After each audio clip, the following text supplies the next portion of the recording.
तो आज हम जो वचन सुन रहे हैं, आज चंगाई की सभा है और पास्टर जैसे सभा के अंत में अलग अलग छुटकारे करती है, चंगाइयाँ देती है। तो आज परमेश्वर का जो वचन है ना, ये आत्मिक चंगाई की आज हम बात कर रहे हैं। मतलब परमेश्वर कैसे हमारी आत्मिक चंगाई करता है। तो आत्मिक चंगाई में मतलब हम जब आत्मा में हीन होते हैं तो उसमें दो चीजें होती है। तो आज हम दो तरह के फलों की बात कर रहे हैं। जैसे हम सेब, आम, केला खाते हैं ना, तो ऐसे आज हम दो तरह के फलों की बात कर रहे हैं। तो बाइबल ऐसा बताती है, हम सब बोलते गलातियों की पत्री, गलेशियंस चैप्टर 5।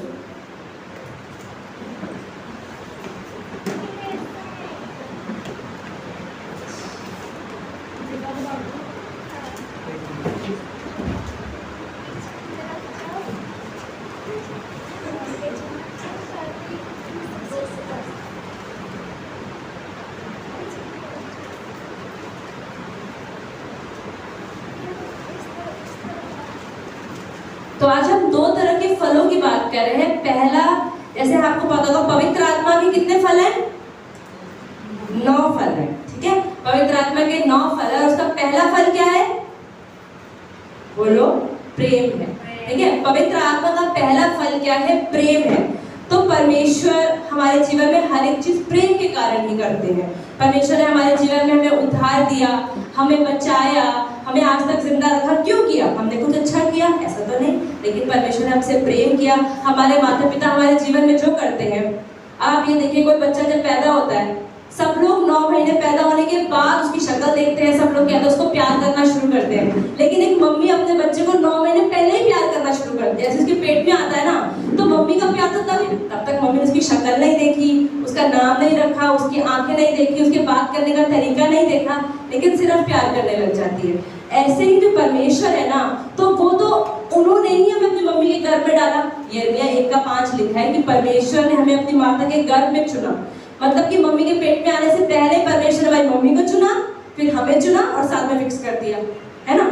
तो परमेश्वर सब चीज पहले से जानता है। तो परमेश्वर ने हमसे सृष्टि के निर्माण से पहले ही हमें चुन लिया था, बाइबल बताती है। मतलब परमेश्वर ने हमसे इतना प्यार किया कि पहले से चुन लिया था कि 2023 में क्या क्या होने वाला है। हमें परमेश्वर चुनने वाले हैं, हमसे प्रेम करने वाले हैं, हमारे जीवन को सुंदर बनाने वाले हैं। तो इसलिए जब हम परमेश्वर में आते हैं ना, तो बाइबल ऐसा बताती है कि परमेश्वर पिता, यीशु मसीह और पवित्र आत्मा, तो हम एक त्रिभुज परमेश्वर की आराधना करते हैं। त्रिभुज मतलब 3 चीजें।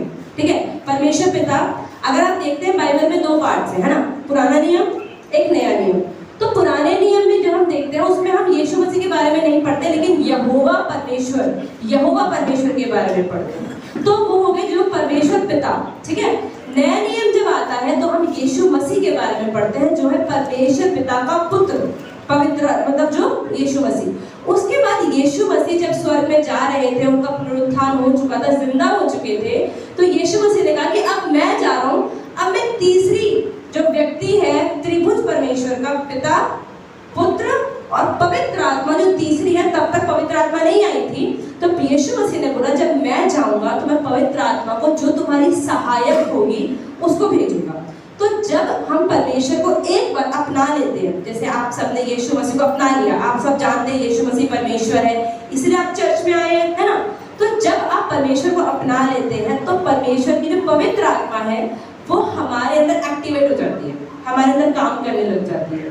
पवित्र आत्मा तो है दुनिया में, लेकिन जो लोग परमेश्वर को नहीं जानते हैं, इसलिए उनके अंदर पवित्र आत्मा बात नहीं करती, और इसलिए उनके लिए पाप करना आसान हो जाता है। जब तक हम परमेश्वर में नहीं आए थे तो हमारे लिए पाप करना बहुत आसान था, राइट। गलत करना, गाली देना, गलत पिक्चर देखना, बुरा बुरा बोलना, गुस्सा करना बड़ा इजी था।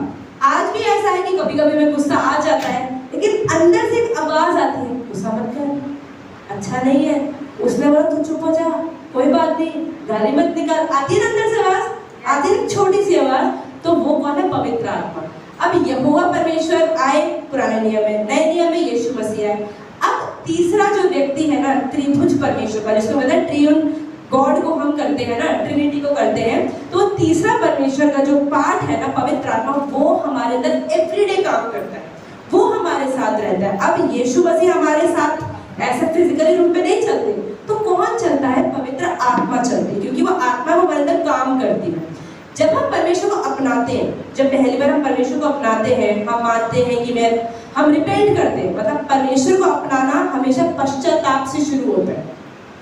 अगर हम पश्चाताप नहीं करते हैं ना, तो हम उसको उद्धार भी नहीं कह सकते। जिसका पश्चाताप है उसी का उद्धार है, बिना पश्चाताप के उद्धार नहीं। अगर हम यहाँ पे सिर्फ एक टैंक लगा लें, पास नहीं कि आओ सब लोग बैप्टिज्म लेते जाओ, सवारे डुबकी मारे बाहर निकल, डुबकी मारे बाहर निकल, डुबकी मार के बाहर निकल रहे, तो सब स्वर्ग जाएंगे?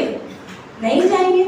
लेकिन इसलिए तो हम जब बाइबल में देखते हैं, बाइबल क्यों कहती है बपतिस्मा लो? बपतिस्मे क्यों? जैसे कई जगहों पे हम बात करते हैं कि बच्चों के बपतिस्मे की, बाइबल में बच्चों के बपतिस्मे के बारे में कुछ बात इसलिए नहीं करते क्योंकि जब कोई इंसान समझदार हो जाता है तभी वो सही और गलत में अंतर समझता है, और जब वो समझता है कि जो मैंने आज तक किया वो गलत था, तो वो पश्चाताप करता है। जब पश्चाताप करता है तब उसको बताते हैं कि उसने विश्वास किया, विश्वास करके बाइबल ऐसा बताती है कि वो पानी का बपतिस्मा लेता है।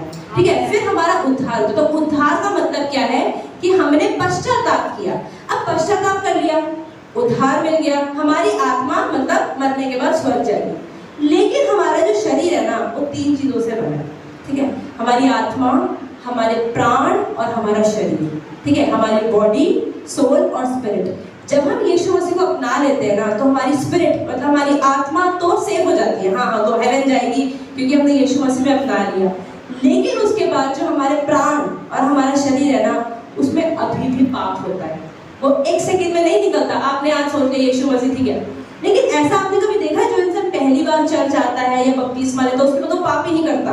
ऐसा होता है? ऐसा नहीं होता है। क्यों? हमारा दिमाग अभी भी हमसे गलत चीजें मांगता है, हमारा शरीर अभी भी हमसे गलत चीजें मांगता है। तो धीरे धीरे, इसलिए कहते हैं जो पवित्रताई है ना, एक प्रोसेस है। पवित्रताई एक प्रोसेस है जो धीरे धीरे धीरे धीरे परमेश्वर हमें साफ करता है। तो जब हम पवित्र आत्मा के बारे में पढ़ते हैं तो पवित्र आत्मा का पहला फल है वो है प्रेम। ठीक है, बाइबल ऐसा बताती है कि परमेश्वर ने, यूहन्ना 3:16 सबको आता है ना, कि परमेश्वर ने दुनिया से ऐसा प्रेम किया कि अपने इकलौते बेटे को भेज दिया ताकि जो कोई उसे विश्वास करे वह नष्ट न हो परंतु अनंत जीवन पाए। तो परमेश्वर जब प्रेम के कारण उन्होंने यीशु मसीह को यहाँ भेजा, इसलिए जब पवित्र आत्मा हमारे अंदर काम करना शुरू करती है ना, तो पहला फल है प्रेम। इसलिए परमेश्वर के आपके अंदर क्या आता है? प्रेम आना शुरू होता है। ठीक है, जैसे हम यहाँ पढ़ते हैं गलातियों के 5:22 में, गलातियों 5:22 में, पर आत्मा का फल क्या है? प्रेम। पहला क्या है? प्रेम, आनंद, शांति, धीरज, कृपा, भलाई, विश्वास, नम्रता और संयम है। तो पहला फल क्या है? वो है प्रेम। अब अगर मान लो मैं किस पास्टर से प्रेम नहीं करती तो मैं क्या करती हूँ? इसका मतलब अगर मान लो कोई मम्मी अपने बच्चे से प्यार करती है, ठीक है, तो वो अगर वो अपनी क्लास में फर्स्ट आ रहा है, अच्छा बोल रहा है, सब उसकी तारीफ करे, तो मम्मी खुश होती है, जलन करती है? मम्मी थोड़ी होती है हाँ कैसा बताओ फर्स्ट आ रहा है, मैं तो कभी आई नहीं, ये कैसे फर्स्ट आ रहा है? मम्मी कभी ऐसा तो नहीं सोचती। या उनके अगर 2 बच्चे हैं तो एक बच्चा फर्स्ट आ रहा है तो जलन करेगी, अरे दूसरा बच्चा तो आ रहा है, ये क्यों आ रहा है? नहीं, वो कहेगी नहीं तू भी आ, क्योंकि पहला बच्चा आ रहा है। तो इसलिए जो मम्मी होती है ना, वो क्या सोचती है हमेशा? वो जलन नहीं करती, वो प्यार करती है। अगर आप जैसे मम्मियाँ हैं, आपने देखा होगा कि अगर आप हैं अपने भाई बहन से, आप हमेशा प्रेम करते हैं, है ना, प्रेम करते हैं। तो परमेश्वर भी प्रेम की बात करता है। लेकिन यहाँ पर हम क्या देख रहे हैं कि ये पवित्र आत्मा का फल है। पवित्र आत्मा की मतलब जब हम परमेश्वर में आ जाते हैं और हम धीरे धीरे चलना शुरू करते हैं तो परमेश्वर हमारे अंदर प्रेम उत्पन्न करता है। लेकिन इसी के अंदर हम देखते हैं गलातियों 5:20, 5:16 से पढ़ेंगे हम, ठीक है। यहाँ पे क्या लिखा है? यहाँ पे पौलुस कह रहा है, पर मैं कहता हूँ आत्मा के अनुसार चलो। जैसे कि जब आप परमेश्वर को अपना लेते हैं तो हमें आत्मा के अनुसार चले। जैसे हमने कहा ना, वो धीरे धीरे जब आवाज आती है ना, हमें उसकी सुननी है, ठीक है। कभी कभी ऐसा जरूरी नहीं कि हर टाइम हमारे में बाइबल तो नहीं रहती, हर संडे हम चर्च आते, लेकिन मंडे टू सैटरडे हम कई बार चर्च तो नहीं आते। तो अगर हमारे जीवन में, हमारे माइंड में, चर्च के बाहर कुछ भी हमारे मन में चल रहा है तो उस समय पवित्र आत्मा हमारी मदद करती है। तो यहाँ लिखा है कि मैं कहता हूँ आत्मा के अनुसार चलो तो तुम शरीर की लालसा किसी रीति से पूरी ना करोगे।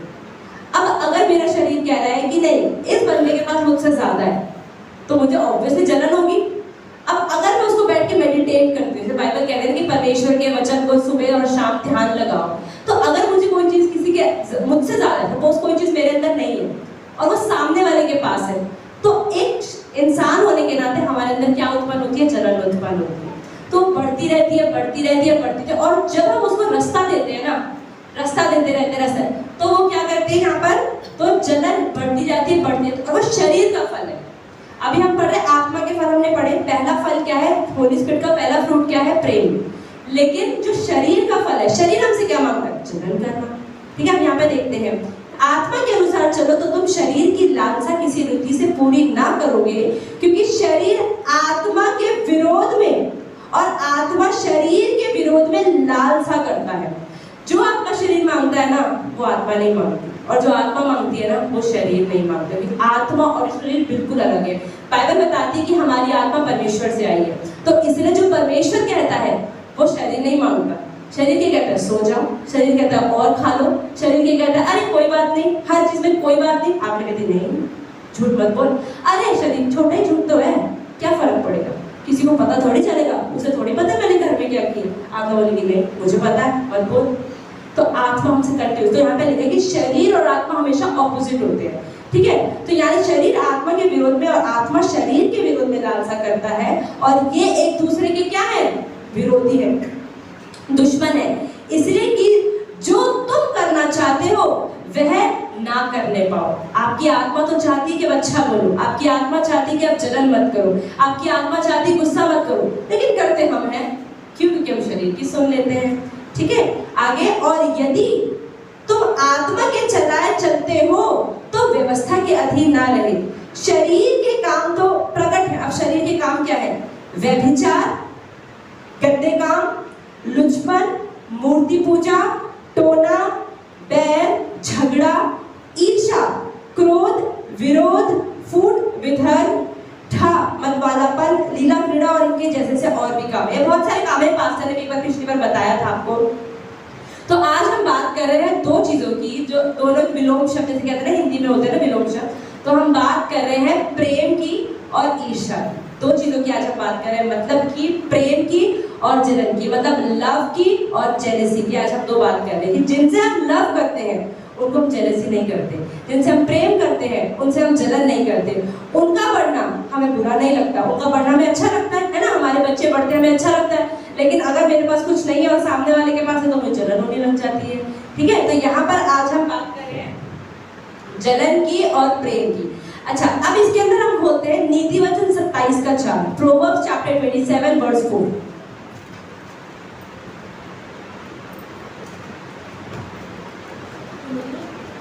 नीति वचन 27 का 4।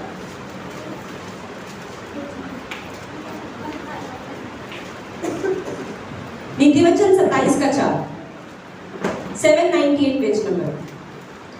क्रोध तो क्रूर प्रकोप धारा के समान होता है, परंतु जब कोई जल उठता है तब कौन ठहर सकता है? इंग्लिश में ऐसा लिखा है, एंगर इज क्रूअल। मतलब आपका अगर आप गुस्सा कर रहे हैं, आपको गुस्सा आ रहा है तो बुरा है, बहुत बुरी चीज है। ठीक है, wrath is like a flood, मतलब आप होगा बहुत गुस्सा रहे हैं। क्रोध के बारे में, क्रोध बुरा है। बाइबल ऐसा बताते हैं, अगर आप पढ़ते हैं मत्ती का अध्याय, और मत्ती का सुसमाचार, उसमें लिखा है कि अगर हम क्रोध करते हैं, किसी पे गुस्सा करते हैं, वो खून करने के समान है, ऐसा बाइबल बताती है। तो यहाँ लिखा है गुस्सा करना तो बुरा है, लेकिन जलन करने वाला सबसे ज्यादा खतरनाक है। तो बाइबल ऐसा बताती है कि हमें जलन नहीं करना चाहिए। यहाँ पर ये बताती है क्यों नहीं करना चाहिए। जलन की शुरुआत कैसे होती है, पहले हमें ये पता हो।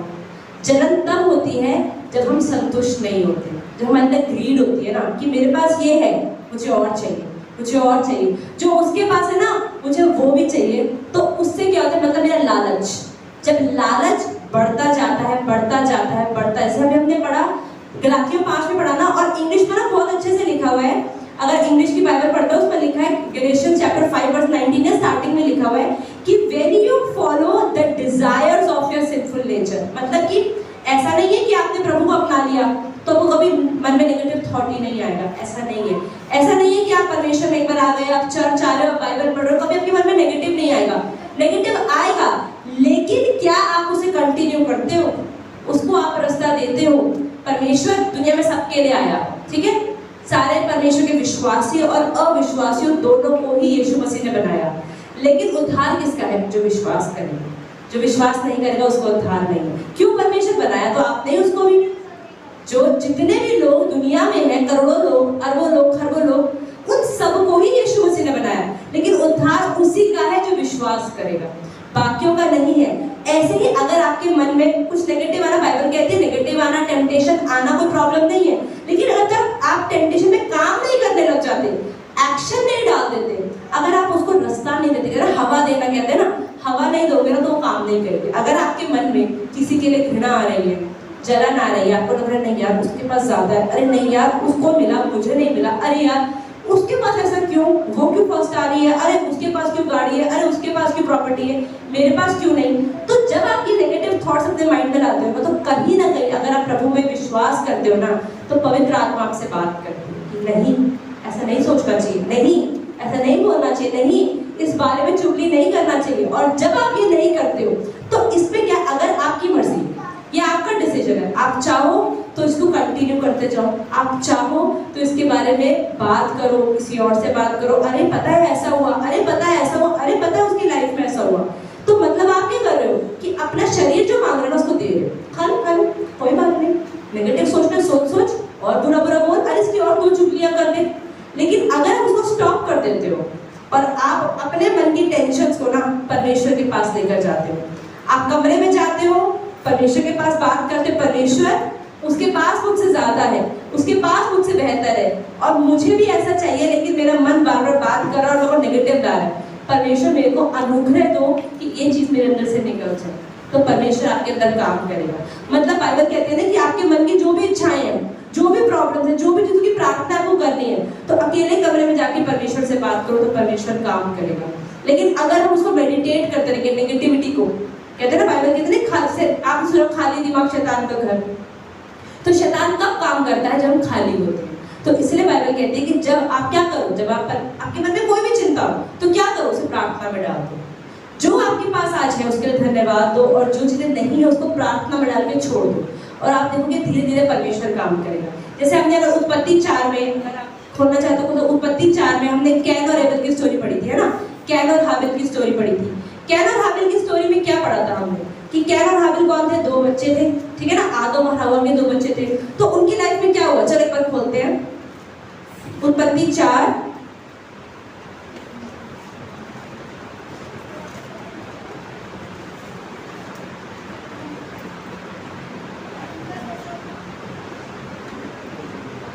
अब यहाँ पर क्या हुआ कि कैन और हाबिल 2 भाई थे जो आदम और हवा के बच्चे थे। अब उन दोनों को ही प्रभु को भेंट चढ़ानी थी, तो दोनों ने भेंट चढ़ाने के लिए अब यहाँ पर ऐसा बताती कि हाबिल जो था ना, यहाँ पे आप देखते हैं यहाँ पे क्या लिखा है, हाबिल, अगर दूसरा वचन में क्या लिखा है 4:2 में, फिर उसके भाई हाबिल को जन्म दिया, हाबिल भेड़ बकरियों को चरवाहा बन गया।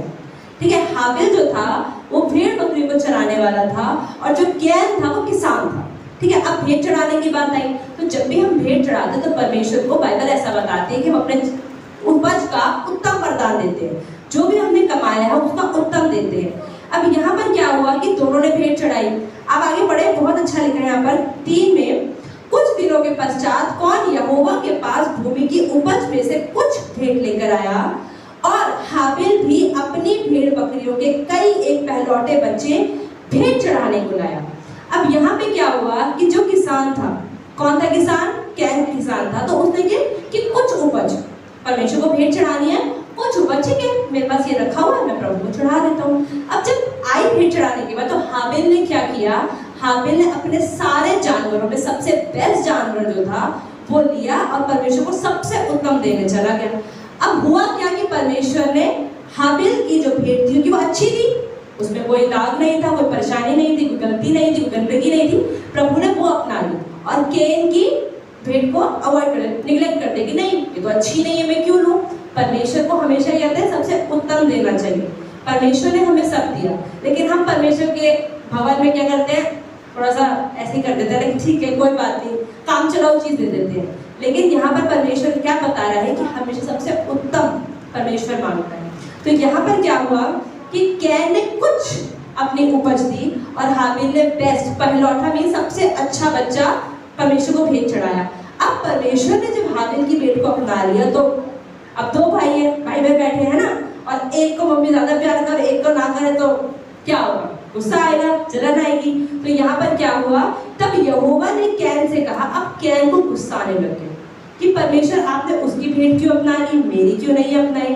तो परमेश्वर ने उसे क्या बोला, परंतु कैन, 5 में लिखा है, परंतु कैन और उसकी भेंट को उसने ग्रहण ना किया। तब कैन क्या हुआ, अति क्रोधित हो गया। क्यों हुआ क्रोधित? जलन से हो गया। अब ऐसा नहीं कि उसकी भेंट नहीं अपनाई गई, मेरी तो नहीं अपनाई गई, उसकी क्यों अपनाई गई, ये प्रॉब्लम होता है जेलेसी का। जेलेसी का मतलब ये नहीं आपको कुछ नहीं मिला ना, कोई इशू नहीं, लेकिन उसको मिल गया, मुझे क्यों नहीं मिला, ये प्रॉब्लम होती है जलन की। तो यहाँ पर लिखा है, तब कैन अति क्रोधित हुआ, उसके मुंह पर उदासी छा गई। तब यहोवा ने कैन से कहा, तू क्यों क्रोधित हुआ और तेरे मुंह पर क्यों उदासी छा गई? यदि तू भला करे तो क्या तेरी भेंट ग्रहण न की जाएगी, और यदि तू भला ना करे तो पाप द्वार पर छिपा रहता है और उसकी लालसा तेरी ओर होगी और तुझे उस पर प्रभुता करनी होगी। इसका मतलब यहाँ पर क्या कह रहे हैं कि अगर हम अच्छा करेंगे तो परमेश्वर हमें भी अपनाएंगे। ऐसा नहीं कि परमेश्वर हमें निगलेक्ट कर देंगे, लेकिन अगर हमने गलत करेंगे, जैसे कि कैन ने किया, परमेश्वर को सबसे उत्तम नहीं दिया, तो क्या हुआ, परमेश्वर उसकी भेंट नहीं स्वीकारी और उसको इस बात से जलन हुई कि मुझे तो नहीं मिला, कोई नहीं, मेरी भेंट स्वीकारी नहीं की, कोई नहीं, तेरे भाई की क्यों करेंगे। और उससे गुस्सा आया और ऐसा बाइबल बताती है कि बाद में उसने जाके अपने भाई का मर्डर कर दिया, उसने हाबिल का जाके मर्डर कर दिया। तो क्या हुआ कि शुरुआत किससे हुई कि जब प्रभु ने जलन से, जब प्रभु ने उसको नहीं अपनाया, उसकी भेंट नहीं अपनाई। लेकिन भेंट क्यों नहीं अपनाई? लालच। सबसे पहले क्या हुआ, अगर वो सबसे अच्छा क्यों नहीं देते हो परमेश्वर के भवन, हमें लगता नहीं यार ये मत दो, अगर मेरे पास 2 चीजें होंगी, नहीं यार उसको तो चल जाएगा, मैं सबसे बढ़िया वाला उठाऊंगी। सबसे पहले चीज क्या आती है, लालच। लालच आने से क्या होती है, जलन आनी शुरू होती है, और जलन आने से क्या होता है, क्रोध आना शुरू होता है। तो यहाँ पर बाइबल क्या बताती है कि जलन सबसे बुरी चीज है। ऐसे ही अगर हम इसमें खोते नहीं है, आपने पढ़ा हुआ यूसुफ की कहानी हम सबने पढ़ी हुई है ना, यूसुफ की कहानी सबने एक्टिंग भी कर रखी है। तो यूसुफ की कहानी में भी क्या होता है, जो उसके भाई होते हैं उस जलन क्यों करते हैं, उसके पापा उससे ज्यादा प्यार करते हैं। बाइबल में साफ साफ लिखा है कि क्योंकि वो उसकी मतलब सबसे अच्छी पत्नी का बेटा होता है और उसके बुढ़ापे का बच्चा होता है, इसलिए जो याकूब होता है वो अपने बेटे यूसुफ से, जो 11वें नंबर, टोटल 12 बच्चे होते हैं, तो 11वें नंबर के बच्चे से ज्यादा प्यार करता है। ऐसे बाइबल बताती है, उसे अच्छे कपड़े भी देता है, सुंदर सा कोई कोट भी देता है जो रंग बिरंगा रेनबो कलर्स का होता है। तो क्या हुआ, उसके भाइयों को भी उससे जलन आनी शुरू हुई। अब जलन आने से क्या, फिर वही चीज है, देखो आप उसमें क्या होता है, लालच हुआ कि क्यों उसको इंपॉर्टेंस ज्यादा मिल रही है, हमें क्यों नहीं, हमें कोट नहीं मिला, कोई नहीं, उसको क्यों मिला, पापा ने उससे अच्छे से क्यों बात करी। तो ऐसा बाइबल बताते हैं क्या हुआ, पहले लालच आया, फिर से क्या हुई, जलन आनी शुरू, और जलन से क्या हुआ, उन्होंने क्रोध आया और क्रोध से उन्होंने अपने भाई को बेच दिया। और अब आप ये देखो कि जब उन्होंने ऐसा किया, कोई भी इंसान अगर गलत करता है तो परमेश्वर तो न्यायी परमेश्वर है, तो तभी हम देखते हैं कि यूसुफ के साथ गलत होने के बावजूद वो क्या हुआ, इजिप्ट का मतलब मिस्र का गवर्नर तो वही बना, उसके भाई तो नहीं बने। तो इसलिए देखो अभी हमने कैन और हाबिल में भी यही चीज पढ़ी कि अगर तू भला करेगा तो भला क्यों नहीं होगा, तुझे मैं क्यों नहीं अपनाऊंगा। जो गलत करेगा उसको परमेश्वर नहीं अपनाएगा, जो सही करेगा परमेश्वर उसे ही अपनाएगा। ठीक है, हम एक और इसकी स्टोरी पढ़ेंगे, हम खोलेंगे लूका का सुसमाचार, ल्यूक चैप्टर 12 वर्स 13, लूका 12 का 13।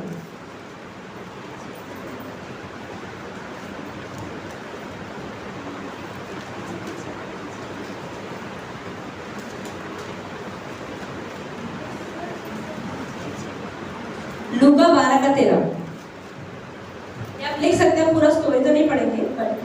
एक धनवान मूर्ख का दृष्टांत, 105 पेज नंबर 105, लूका 12 का 13,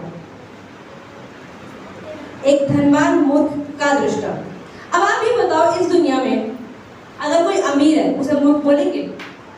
गरीबों को ही मूर्ख बोलते हैं, जिसके पास पैसा नहीं है। लेकिन जिसके पास पैसा है मतलब वो तो बहुत इंटेलिजेंट है, बहुत अच्छा है, हर बार तो उसकी जल्दी जल्दी ब्रदर ऐसे में बोलता है, उसके जल्दी जल्दी फ्रेंड्स बन जाते हैं, सब लोगों से अपनाते हैं, सब अपने घर में पार्टी में उसको बुलाते हैं। लेकिन जो गरीब व्यक्ति होते हैं उसे नहीं बुलाते। लेकिन यहाँ पे चैप्टर का हेडिंग लिखा है, एक क्या लिखा है, धनवान मूर्ख, मतलब एक धनवान तो है और वो मूर्ख भी है। ठीक है, 2 चीजें उल्टी यहाँ पर ये लिखी है। आजकल की सोसाइटी के अकॉर्डिंग धनवान मूर्ख नहीं होता और मूर्ख धनवान नहीं होता। ठीक है, लेकिन यहाँ पर बाइबल ऐसा बता रही है, एक धनवान मूर्ख का दृष्टांत। ठीक है। अब यहाँ पर एक्चुअली स्टोरी क्या थी, मतलब आपको बेसिक बताती हूँ कि एक बंदे के पास बहुत ज्यादा ना उपज आई थी, बहुत ज्यादा हार्वेस्ट जब हुई थी, बहुत ज्यादा उसके पास ना बहुत ज्यादा गेहूं या कोई भी जो बीज था बहुत ज्यादा उगा। तो क्या करते हैं जो किसान लोग, जब उनके बहुत सारी बोरियां भर गेहूं इकट्ठा हो जाता है तो क्या करते हैं, स्टोर रूम में फिल कर देते हैं। अब स्टोर रूम जो उनका जो कमरा होता है, कोठरी कह लो, उसमें तो बोरे बना के रख देते हैं। अब वो बंदा इतना आ रहा था, उसके पास इतना आ रहा था, अब क्या वो स्टोर रूम तो फुल हो गया, कोठरी तो गोदाम तो भर गया, अब ये उपज आई जा रही है। अब वो कह रहा है इतना पैसा है, क्या करूं, एक काम करता हूँ, इस गोदाम को तोड़वा देता हूँ, ठीक है, फिर तोड़वा के और बड़ा गोदाम बनवाऊंगा, फिर और जो गेहूं आएगी ना वो उसमें रखवा दूंगा, तो अरे फिर तो पैसा ही पैसा होगा, फिर मैं आराम से बैठ के खाऊंगा पीऊंगा, अपने जीवन के मजे लूंगा। ठीक है। तो परमेश्वर ऐसे बताते हैं कि जब उसने ऐसा सोचा तो परमेश्वर ने उससे बोला कि अरे तुझे क्या पता, तू अगर आज रात को ही मर गया तो सारे पैसे का क्या करेगा। मतलब ये देखो, अगर सपोज उसके पास 1000 रुपए है, 1000 रुपए का सामान है, पहले उसे खराब करेगा, तोड़ेगा गोदाम को, तोड़ने का तो वेस्ट हो गया, उसमें फिर और पैसा लगाएगा और उसके बाद जो इकट्ठा होगा उसको रखेगा, मतलब मेहनत डबल ट्रिपल मेहनत करेगा और उसके बाद क्या आराम करेगा। तो जब उसने ऐसा बोला कि मैं ये करूंगा, आराम करूंगा, मस्ती करूंगा, तो यहाँ पर क्या लिखा है, आगे बढ़ते हैं।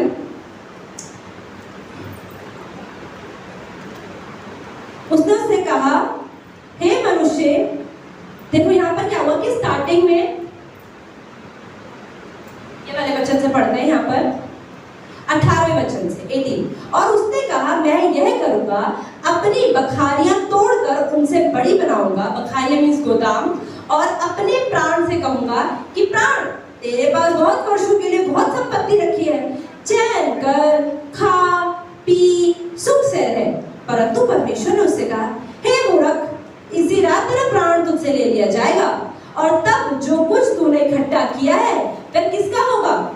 ऐसा ही है वह मनुष्य जो अपने लिए धन बटोरता है, परंतु परमेश्वर की दृष्टि में धनी नहीं है। तो यहाँ पर परमेश्वर कह रहे हैं, परमेश्वर सिर्फ ये नहीं कह रहे, पैसों की बात नहीं कर रहे कि जलन हमें सिर्फ पैसों से ही होती है, लेकिन अगर किसी को ज्यादा इंपॉर्टेंस मिल रही है तो भी हम जलन करने लग जाते हैं। वो ज्यादा पढ़ाई में अच्छा हो रहा है, हम उससे भी जलन करने लग जाते हैं। उसकी लाइफ अच्छी चल रही है तो भी हम जलन करने लग जाते हैं। तो परमेश्वर कह रहे हैं, क्यों इतना बटोर रहे हो, सब कुछ मेरा मेरा मेरा मेरा, क्यों, तुम्हें क्या पता ये सब तुम्हारे खत्म हो जाएगा। तो इसलिए जो इंसान मेरा मेरा करता है, परमेश्वर की नजर में क्या है, मूर्ख है। तो परमेश्वर यहाँ पर क्या कह रहा है कि वो मूर्ख व्यक्ति है, क्यों तो इतना धन बटोर रहा है, क्या पता आज रात को खत्म हो जाए। तो बाइबल ऐसा बताती है कि यीशु मसीह आज से 2023 साल पहले आए, और सब लोग ऐसा, अगर आप सुनते हैं, सब लोग कहते हैं कि हम अंतिम समय में चल रहे हैं। अगर आप देखें बाइबल की जितनी भविष्यवाणियां हैं आजकल जो बताई गई है इस समय में, कि यीशु मसीह के आने का जो समय है वो पास आ रहा है, पास आता जा रहा है, पास आता जा रहा है। इसका मतलब हम इस समय में जो है, बाइबल ये नहीं कहती कि सेव मत करो, पैसा मत जोड़ो, लेकिन बाइबल ये कहती है कि तुम अंत के समय में हो। तो अब कभी भी परमेश्वर वापस आ सकते हैं।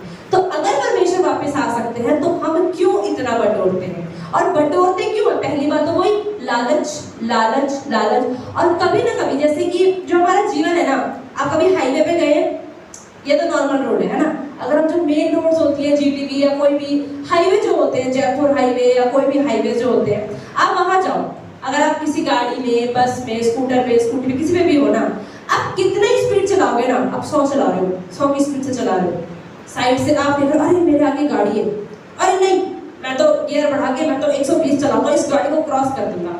ठीक है, आपने 120 चलाया, गाड़ी क्रॉस कर दी, आगे जाओ, अरे आगे और भी गाड़ी है, फिर आप सोचो नहीं नहीं इससे भी ऊपर चलाऊंगा, इस गाड़ी को भी क्रॉस करके दिखाऊंगा, फिर आप आगे जा रहे हो, आपने उस गाड़ी को भी क्रॉस कर दिया, फिर आगे गए, फिर भी गाड़ी है। तो आप कितना ही तेज चला लो हाईवे पे, हमेशा आपके आगे गाड़ी होगी ही। तो हमारा जीवन भी गाड़ी के जैसा है। आप कितना ही पैसा कमा लो, कितना ही शौहरत कमा लो, कितना ही कपड़े इकट्ठे कर लो, कितना ही क्लास में ऊपर से ऊपर पढ़ाई कर लो, अगर आप बाइबल कॉलेज में 10 साल भी पढ़ लो ना, फिर भी आपको लगेगा नहीं अभी भी हम मुझसे बेहतर लोग हैं। तो हमारा जीवन जो है ना, हमारी लाइफ है ना, तो एक हाईवे की तरह है, इसमें कभी कोई एंड नहीं है। इसलिए परमेश्वर कहता है ना कि हमें संतुष्ट रहना आना चाहिए। बाइबल में लिखा है कि यीशु मसीह क्या है, शांति का परमेश्वर है, शांति का राजा है। जब यीशु मसीह हमारी लाइफ में आते हैं ना, यीशु मसीह कोई गारंटी नहीं देते कि ज्यादा पैसा, ज्यादा शौहरत, बीमारियां नहीं आएगी, नहीं, यीशु मसीह कहते तुम्हारे जीवन में शांति आएगी, जो होगा आप शांति में रहोगे। ये सबसे सुंदर चीज है। इसलिए जरूरी नहीं है कि आप सोचें कि नहीं जो प्रभु विश्वास करते हो हमेशा टॉप की करोड़पति होंगे, नहीं ऐसा नहीं है। बाइबल कहती है जो तुम्हारे पास होगा उसमें तुम संतुष्टि करना सीखो। तो इसलिए बाइबल में लिखा है कि पवित्र आत्मा के फल अगर हम पढ़ते हैं कि प्रेम है, आनंद है, शांति भी है, धीरज भी है। धीरज क्या है? जो मेरे पास है संतुष्ट हो, वो धीरज है। तो परमेश्वर यहाँ पे क्या बता रहे कि हमें धीरज, जब हम पवित्र आत्मा में चलते रहते हैं तो हमारे जीवन में क्या होता है कि हम दूसरों को, बाइबल में अगर हम पौलुस के बारे में पढ़ते हैं, पौलुस ने क्या बोला कि हम सब एक रेस में हैं, हम सब भाग रहे हैं। क्या भाग रहे हैं? हमें उद्धार चाहिए। लेकिन बाइबल ये भी कहती है कि आपने यीशु मसीह पर विश्वास कर लिया, पश्चाताप भी कर लिया, ठीक है, हाँ उद्धार मिल गया, अब मैं जो मर्जी करूं। पर बाइबल ये भी कहती है कि जो अंत तक विश्वास योग्य रहेगा वो ही उद्धार पाएगा। इसका मतलब ये है कि अगर आपने आज उद्धार पा लिया, आपने आज पश्चाताप कर लिया, लेकिन कल आपकी संगति बिगड़ गई और कल आप कुछ गलत काम करने लगे, तो उद्धार आपसे छिन भी सकता है। कई लोग कहते हैं ना एक बार उद्धार मिल गया, एक बार पानी में डुबकी लगा ली, सर्टिफिकेट मिल गया, स्वच्छ जा रहे, ऐसा कुछ नहीं है, ठीक है। तो इसलिए बाइबल ऐसा बताती है अगर हर समय जो विश्वास योग्य है, बाइबल लिखा है ना कि वो जो एक टैलेंट्स वाले पैराबल है जिसके अंदर जो मालिक होता है अपने नौकरों को एक सिक्का देता है और जब वापस आते एक बंदा 1 के 10 करके रखता है, एक बंदा 1 के 5 करके रखता है। तो जब एक बंदा जो 1 के 10 करके रखता है तो उसका मालिक कहता है कि अच्छा तुझे अब मैं 10 राज्यों के ऊपर अधिकारी ठहराऊंगा क्योंकि तूने ज्यादा किया है। तो ऐसे ही बाइबल ऐसा बताती है कि जब हम विश्वास योग्य रहते हैं, परमेश्वर ने तो हमें दे दिया उद्धार, लेकिन उस उद्धार के बाद हमारा जीवन कैसे रहता है। तो कुछ जो हमारी आत्मा है ना, हमारी आत्मा का उद्धार, जो हमने शुरू में कहा कि हमारी आत्मा का उद्धार, हमारी स्पिरिट को सैल्वेशन तो हमारे एक बार अपनाने से मिल गया, लेकिन उसके बाद हमारी सोल मतलब हमारे प्राणों और हमारे शरीर को डे बाय डे क्लीन होना पड़ता है। हम एक ही बारी में क्लीन नहीं हो सकते। अगर आप प्रभु में आज आए हो, आप सोच रहे एक ही बारी में नहीं, धीरे धीरे प्रोसेस होता है कि आप धीरे धीरे बदलते जाते हो। और जब प्रभु बदलता है ना, उसे हम कहते हैं उद्धार आ रहा है। अब कैसे आ रहा है आप देखो, एक और हम बोलते हैं बहुत सुंदर एक कहानी है, लूका 19, the book of Luke chapter 19। इसी में आगे जाएंगे 4 पेज।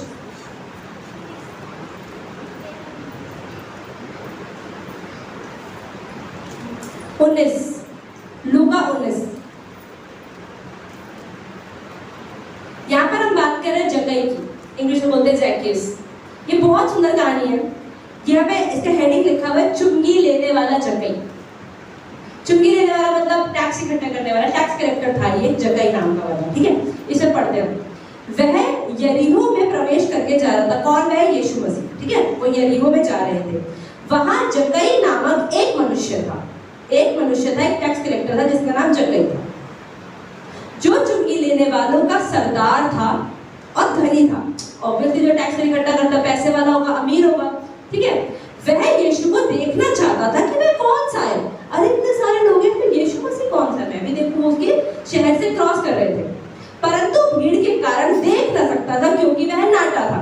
तो जैसे मैं भी और हम में से कई लोग, हमारी हाइट बहुत छोटी है, तो इसमें यहाँ पे लिखा है कि क्योंकि उसकी हाइट बहुत छोटी थी और शायद यीशु मसीह की हाइट बड़ी होगी, पता नहीं, लेकिन यीशु मसीह बहुत सारे भीड़ से घिरे हुए होंगे, तो कोशिश कर रहा होगा चढ़े। अरे कहाँ है वो, कहाँ है, दिख नहीं रहा। तो उसने क्या किया, जक्कई ने, क्यों, एक देखो इतना हाई स्टैंडर्ड बंदा, आज आप देखो अंबानी का भी पेड़ पे नजर आएगा कोई नहीं, शाहरुख खान नजर आएगा, बिल्कुल नहीं आएगा। तो यहाँ पे लिखा है जक्कई जो एक धनवान व्यक्ति था, अब उसको यीशु मसीह को देखना था और वो क्या था, हाइट में छोटा था, लिखा है नाटा था, ठीक है। तब उसको देखने के लिए वह आगे दौड़कर एक गुलर के पेड़ पर चढ़ गया। अब उसने अपने स्टैंडर्ड को साइड में रखा, उसने ये नहीं सोचा कि मैं एकदम हाई क्लास बंदा, वो मिलने आएगा ना मुझसे लेके जाऊँ, ऐसा नहीं करूँगा। उसने क्या बोला कि नहीं, मुझे उससे मिलना है। तो वो पेड़ पे, इंग्लिश में लिखा है सिकामोर ट्री, तो यहाँ पर लिखा है गुलर के पेड़ पे चढ़ गया, अरे देखने के लिए। मतलब उसके अंदर, आप इसे समझ सकते हो उसके अंदर कितनी उत्सुकता थी। आज हम पेड़ पे चढ़ना हमारे लिए बहुत मुश्किल है, लेकिन अगर जान भी पड़ाएगी तो शायद चढ़ भी जाए, है ना। तो उसके लिए यीशु मसीह को देखना इतना इंपॉर्टेंट था कि वो पेड़ पे चढ़ गया। आगे लिखा है क्योंकि यीशु उसी मार्ग से जाने वाला था। तब जब यीशु उस जगह पहुंचा तो ऊपर दृष्टि करके उससे कहा, अब वो चल रहा था। अब बाइबल ऐसा बताती है कि परमेश्वर हम सबका नाम जानते हैं, अगर आप कभी अनुभव भी करते हैं, परमेश्वर हमेशा अपने नाम से बुलाते हैं। अगर आप शैमुएल की किताब पढ़ते हो, पास्टर ने भी कई बार बताया है कि परमेश्वर नाम लेकर बुलाते हैं। बाइबल में लिखा है ना कि मैंने तुम्हें नाम लेकर बुलाया है, ऐसा बाइबल में लिखा हुआ है। तो परमेश्वर ने जब जक्कई पेड़ पे था तो जक्कई ने तो बोला नहीं मैं जक्कई देखो मुझे, ऐसा नहीं करा ना, वो सिर्फ चढ़ा हुआ था। तो यीशु मसीह चलते चलते, ऐसा अगर आप यूट्यूब पे भी देखोगे तो आपको दिखाई देगा, अगर वो चल रहे थे और यीशु मसीह ने ऊपर देख के कहा जक्कई, यहाँ पे देखो क्या लिखा है, हे जक्कई झट उतर आ, क्योंकि आज मुझे तेरे घर में रहना आवश्यक है। तो यीशु मसीह को किसी ने इनवाइट नहीं करा, यीशु मसीह खुद इनवाइट कर रहे हैं। मतलब जैसे अगर आप देखते प्रकाशित वाक्य में यीशु मसीह ने कहा ना कि मैं द्वार पे खड़ा हुआ खटखटा रहा हूँ, जो मुझे अंदर बुलाएगा मैं उसके घर में आऊंगा। लेकिन यहाँ क्या लिखा हुआ है, यीशु मसीह खुद कह रहे अरे मैं तेरे घर में आ रहा हूँ आज। भाई मैंने तो इनवाइट नहीं किया, लेकिन आपको दिखाई नहीं दिया शरीर में, लेकिन उसने अपने दिल में प्रभु को अपने आप ही न्योता दे दिया। उसने अपने मन में प्रभु को देखने की इच्छा हुई, उसने अपने मन में सोचा नहीं ये कौन बंदा है, सब इसके बारे में बात करते हैं, ऐसे तो वो पेड़ पे चढ़ा नहीं होगा ना। उसने यीशु मसीह के बारे में सुना होगा कि वो लोगों को चंगा करता है, हील करता है, पापों का उद्धार कर रहा है, उसने नाम सुना होगा तभी वो ऊपर चढ़ा। इसका मतलब उसके अंदर प्रभु को जानने की उत्सुकता थी, वो जानना चाहता था कि प्रभु कौन है। और जब प्रभु ने देखा इसके अंदर चाह है, कहता ना जहाँ चाह वहाँ रहा, तो जब उसके अंदर इच्छा थी ना, प्रभु ने बोला आज मैं तेरे घर में आ रहा हूँ, आज मैं तेरे घर में आना मेरा अवश्य है। वह तुरंत उतरकर आनंद से उसे अपने घर में ले गया। और आगे के 7 में यह देखकर सब लोग कुड़कुड़ाकर कहने लगे, लोग कुड़कुड़ाना शुरू, हमारे घर में तो आया नहीं, उसके घर में जा रहे, पापी के घर में, हम तो धर्मी है, हमारे घर में तो नहीं आया। तो यहाँ पर क्या लिखा है, यह देखकर सब लोग कुड़कुड़ाकर कहने लगे। आप देखो यहाँ पर तक कभी किसी ने यीशु मसीह को इनवाइट तो किया नहीं, अब यीशु मसीह खुद जा रहे हैं तो लोगों को जलन होने लग गई। वह तो एक पापी मनुष्य के यहाँ जा रहा है, देखो उस पापी के घर में जा रहा है, लोगों ने ऐसा बोलना शुरू किया। अब जक्कई ने खड़े होकर प्रभु से कहा, हे प्रभु देख, अब यहाँ पर आया बदलाव। जब यीशु मसीह किसी के अंदर जीवन में जाता है ना, तो बदलाव आना शुरू हो जाता है। अब देखो यहाँ पर क्या हुआ, परमेश्वर यहाँ पर उद्धार की डेफिनेशन बता रहे हैं। जक्कई ने खड़े होकर प्रभु से कहा, हे प्रभु देख, मैं अपनी आधी संपत्ति कंगालों को देता हूँ, और यदि किसी का कुछ भी अन्याय लेकर मैंने लिया है तो उसे 4 गुना फेर देता हूँ। उसने क्या बोला कि जितना मैंने आज तक, उसे पता है कि मैंने जो कमाया वो गलत का पैसा कमाया आज तक का, तो उसने कहा कि जितना मेरे पास है उसका आधा तो मैं सारे के सारे लोगों में बांट दूंगा, गरीब लोगों में, और जितना अगर आज तक मैंने किसी गलत तरीके से कमाया है, कि इसे मान लो मैंने 5 रुपए गलत तरीके से लिया ना, तो मैं 4 गुना मतलब 20 रुपए करके उसको लौटा दूंगा। ठीक है, अब देखो परमेश्वर ने जब सुना, ऐसा क्या है, जब यीशु ने उससे कहा आज इस घर में उद्धार आया है, इसलिए कि यह भी अब्राहम का पुत्र है, तो यहाँ पर क्या हुआ कि यीशु मसीह ने खुद उसके मुंह के लिए, मतलब उसके जीवन के लिए गवाही दी अपने मुंह से कि आज इस घर में उद्धार आया है। क्योंकि परमेश्वर क्या है, एक देने वाला परमेश्वर है। परमेश्वर ने हमें उद्धार दिया, परमेश्वर ने हमारे पापों की क्षमा हमें दी, परमेश्वर ने आज हमारे जीवन में, हम सब अगर खड़े हो जाएंगे ना तो 3-4 घंटे तो ऐसे निकल देंगे ना, हम अपने जीवन की गवाहियां देने लग जाए कि परमेश्वर ने हमारे जीवन में किए दिया है, ये भी दिया, सिस्टर ये भी तो हुआ था, सिस्टर ये भी तो हुआ था, इतना कुछ दिया।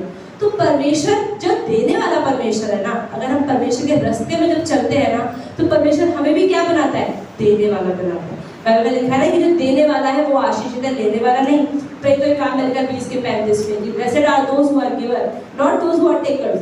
तो मतलब प्रभु से हमें मिला, लेकिन प्रभु क्या करता है कि हमारे द्वारा लोगों को आशीष करता है। तो परमेश्वर ने यहाँ पर क्या बोला कि उद्धार आया है, और अगर परमेश्वर ने हमारे जीवन में हमें उद्धार भी दिया, तो परमेश्वर कहते हैं कि जब हम पवित्र आत्मा के फलों के अनुसार चलने लग जाते हैं ना, पवित्र आत्मा के फल में लिखा हुआ है ना कि प्रेम, आप जिससे प्रेम नहीं करते ना, आप उसे कुछ दे नहीं सकते। अगर आपके जीवन में प्रेम नहीं है ना, और बाइबल ऐसा बताती है कि अगर हम अपने भाइयों अपनी बहनों से प्रेम नहीं करते, जो हमें रोज में दिखते हैं, आपके फैमिली मेंबर्स आपको रोज दिखते हैं, आपके आस पड़ोसी आपको रोज दिखते हैं, आप उनसे नफरत कर रहे हो, तो परमेश्वर जो नहीं दिखता उससे प्रेम नहीं कर सकते, ऐसा बाइबल कहती है। बाइबल कहती है अगर जो हमें रोज दिख रहे हैं हम उनसे प्रेम नहीं करते, उनसे जलन कर रहे हैं, घृणा कर रहे हैं, बुरा बुरा बोल रहे हैं, तो परमेश्वर कह रहा है मैं तो दिखता नहीं, तो तुम मुझसे प्रेम ही नहीं कर सकते। तो बाइबल ऐसा कहती है कि आशीषित वो है जो बिना देखे विश्वास करते। तो परमेश्वर को हमने नहीं देखा पर हमने प्रेम किया, लेकिन हमने परमेश्वर से प्रेम क्यों किया? क्योंकि पहले उसने हमसे प्रेम किया। पहले यूहन्ना के 4:19 में लिखा है कि हमने परमेश्वर से इसलिए प्रेम किया क्योंकि पहले उसने हमसे प्रेम किया। हमने जब परमेश्वर ने हमें चुना तो हमारे जीवन में हमने कुछ अच्छा नहीं किया था, लेकिन परमेश्वर आने के बाद भले ही हम परमेश्वर के लिए भले काम करने की कोशिश करते हैं, लेकिन परमेश्वर में आने तक हम बुरे ही थे। लेकिन परमेश्वर ने हमसे प्रेम किया और हमने देखो अरे हमारा जीवन बदल रहा है। तो उस प्रेम के कारण हम भी उनको प्रेम लौटाना चाहते हैं। तो उस प्रेम जो हम देना चाहते हैं उसके लिए हम भले काम करते हैं। ऐसा बाइबल लिखा है पहले यूहन्ना 4 कि हमने क्यों प्रेम किया, क्योंकि पहले उसने प्रेम किया। और इसलिए परमेश्वर ने प्रेम के कारण क्या किया, हमारे पापों को क्षमा कर दिया। आपने पहले पत्रस 4:8 में क्या लिखा हुआ है, पहला पत्रस 4:8 कि प्रेम हर तरह के पाप को ढांप देता है। हमारी जो मम्मी होती है या हमारे माता पिता होते हैं, हमारी गलतियों के अगर पर्दा डाल देते हैं। कोई अगर हमने गलती भी करी और आस पड़ोस का इंसान आ जाए, आप ही बच्चे ने अच्छा नहीं आपकी गलती होगी, इसकी गलती होगी, मेरे बच्चे की तो गलती नहीं हो सकती। तो परमेश्वर ने करता है हमारे पापों के लिए मर गया। परमेश्वर ने हमारे पापों के लिए यीशु मसीह को भेजा। यीशु मसीह हमारे पापों के लिए मरा और जब वो मर गया तो उन्होंने क्या करा, हमारे पापों को ढांप दिया, एक तरह से कवर कर दिया। तो इसलिए आज परमेश्वर कहते हैं कि परमेश्वर तो चले गए, पवित्र आत्मा हमारे अंदर छोड़ गया। बाइबल कहती है कि हमारे अंदर परमेश्वर रहता है। तो परमेश्वर हमसे ये चाहते हैं कि हम दूसरों से भी प्रेम करें।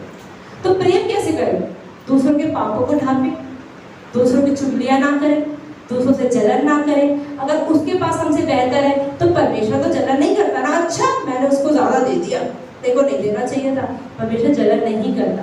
तो परमेश्वर इसलिए कहता है कि हमें भी जलन नहीं करना चाहिए जो दूसरों के पास है। अगर हम परमेश्वर के बच्चे हैं, अगर आपके 4 बच्चे हैं तो आपके लिए चारों एक जैसे ही होंगे, है ना, आपके लिए सब बराबर। आप ऐसा नहीं कि नहीं इसको ही दूंगी उसको नहीं दूंगी, ऐसा तो नहीं। तो इसलिए भाई बहनों में भी जलन नहीं होना चाहिए। क्यों, ये बच्चे तो मम्मी सबको देगी। सेम थिंग अगर परमेश्वर के हम सब बच्चे तो हमें भी, अगर किसी इंसान को प्रभु आशीष दे रहा है, किसी को बढ़ा रहा है, तो हमें भी इससे अच्छा परमेश्वर उसको बढ़ा रहा है क्योंकि परमेश्वर की इच्छा है। लेकिन हमें उससे जलन नहीं करना चाहिए। हाँ, हम ये कह सकते हैं कि प्रभु आपने उसको दिया मुझे भी दो, हम मांग सकते हैं, लेकिन मांगे किससे, प्रभु से। किसी को फोन घुमा के ना बोले अरे इसके पास है मेरे पास नहीं है, लेकिन प्रभु से मांगे तो प्रभु हमारे जीवन में आशीष देता है। और एक और चीज हमने पिछली बार यशायाह 58 में पढ़ा था, यशायाह 58 में पढ़ा था ना हमने कि एक उपवास पे हमने चैप्टर पढ़ा था मंडे को, है ना। तो यशायाह के 58 में क्या लिखा हुआ है कि प्रभु ने क्या बोला कि जो लोग उपवास करते हैं, कई लोग चर्च आते हैं, प्रार्थना करते हैं, उपवास करते हैं, खाना छोड़ देते हैं, रो रो के लंबी लंबी प्रार्थनाएं करते हैं, उसके बाद भी प्रभु कहता है मैं तुम्हारी नहीं सुनता। तो लोगों ने पूछा क्यों प्रभु, हम तो प्रार्थना कर रहे हैं, खाना छोड़ रहे हैं, बाइबल भी पढ़ रहे हैं, प्रार्थना भी कर रहे हैं, फिर आप क्यों नहीं सुनते। प्रभु कहता है तुम इसके अलावा क्या कर रहे हो, मतलब क्या तुम्हारे मन में गंदगी है, क्या तुम चुगलियां तो नहीं कर रहे, क्या तुम गरीबों की मदद कर रहे हो, क्या तुम लोगों के लिए उल्टा उल्टा बोलते हो, क्या कर रहे हो तुम्हारे जीवन के अंदर, क्या तुम लोगों से जलन कर रहे हो, क्या तुम घृणा कर रहे हो, क्या तुम्हारे जीवन में क्या क्रोध कर रहे हो। तो परमेश्वर कहता है अगर ये सब चीजें नहीं है तो तुम बोलोगे और मैं तुम्हारी सुनूंगा। तुम बोलोगे प्रभु मैं यही तो खड़ा हूँ बताओ, लेकिन लोग क्या करते हैं कि नहीं, धर्म करते हैं। मसीहत को धर्म बना दिया ना आजकल लोगों ने कि चर्च जाना है, बाइबल पढ़नी है, प्रार्थना करनी है, हो गया, इससे प्रभु आशीष देते। नहीं, ये सिर्फ क्या है, एक धर्म बना देते हैं। नहीं, ऐसा नहीं है। मसीहत क्या है, परमेश्वर रिश्ता। जब परमेश्वर ने आपको उद्धार दिया तो आपका जीवन कैसे बदला, और जब परमेश्वर आपके जीवन में आशीष बनकर आए तो आप लोगों के जीवन में कैसे आशीष बनते हैं। अगर आप आशीष बनते हैं तो परमेश्वर कहता है तुम मेरे बच्चे हो। बाइबल में लिखा है मत्ती के 5:8 में कि जिनका मन शुद्ध है वो प्रभु को देखेंगे।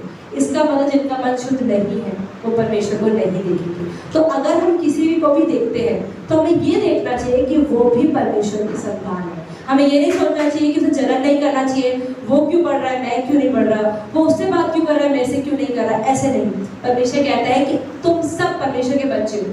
जो भी विश्वासी है, बाइबल में लिखा है रोमियो के रोमियो 12 में या रोमियो 8 में लिखा है कि हम एक शरीर के सब भाग हो।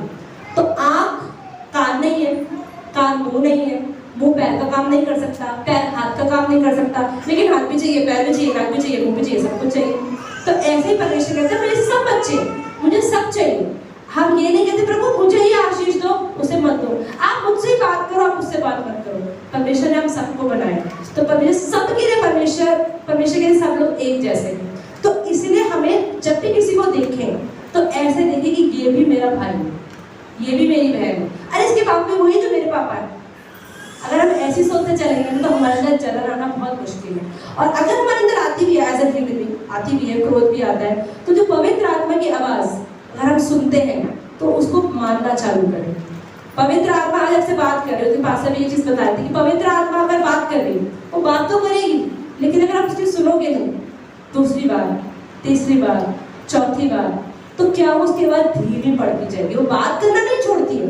अगर आप एक बार बिलीवर बन गए ना, वो आपसे कोई बात करना नहीं छोड़ेगी, लेकिन धीरे धीरे जब आप ही उसकी नहीं सुनोगे तो आपको उसकी आवाज धीमी पड़ती जाएगी, धीमी पड़ती जाएगी। अगर हम रोज बात कर रहे हैं तो मुझे आपकी आवाज की पता है, आपको पास्टर की आवाज पता है, लेकिन 50 साल के बाद मान लो फोन आया किसी का, अरे कौन, आपको नाम बताना पड़ेगा, अब आवाज से नहीं पहचान पाएंगे।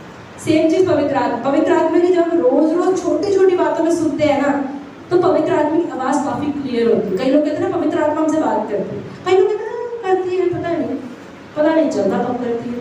क्यों? क्योंकि हम सुनते ही नहीं, और सुनते हैं तो मानते नहीं। तो बाइबल में लिखा है कि जो मेरी, कौन मुझसे प्रेम करते हैं, बाइबल कहते हैं कि मैं उनसे प्रेम करता हूँ जो मेरी बातों को मानते हैं, जो मेरी बातों को ओबे करते हैं। ऐसा नहीं कि सिर्फ जानते हैं, पर जो ओबे करते हैं। कई लोग कहते हैं, कोई नहीं कहता गुस्सा करना अच्छा है, कोई नहीं कहता जलन करना अच्छा है, लेकिन करते सब है। तो कौन नहीं करता है? बाइबल में लिखा है, पहले यूहन्ना के 3 अध्याय के अंदर लिखा है कि जो परमेश्वर का बीज जिसके अंदर है ना, वो पाप नहीं करता। जिसके अंदर परमेश्वर रहता है ना, वो पाप नहीं करता। तो परमेश्वर यहाँ पर ये कह रहे हैं कि अगर आप प्रभु में विश्वास कर रहे हैं ना, तो आपको पाप नहीं करना है। मतलब जो चीजें पवित्र आत्मा के फलों के अनुसार नहीं है, वो हमें नहीं करना है। तो आज से, मतलब आज का इतना ही है। तो आज हम ये चीज समझें कि हमें अपने रोजमर्रा के जीवन में पवित्र आत्मा जब हमसे बात करती है कि हमें गलत नहीं करना है, गुस्सा नहीं करना है, जलन नहीं करनी है, तो आज जो हमने 2 चीज पढ़ी, एक है प्रेम और एक है जलन।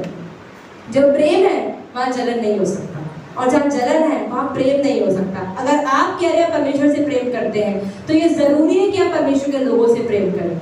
ऐसा हो नहीं सकता कि आप परमेश्वर से प्रेम कर रहे हो, परमेश्वर के बच्चों से प्रेम नहीं कर रहे। तो ये जरूरी है कि आप सबसे परमेश्वर के जैसा ही प्रेम करें। तो ये जरूरी है। तो आइए एक बार मिलकर हम प्रार्थना करते हैं।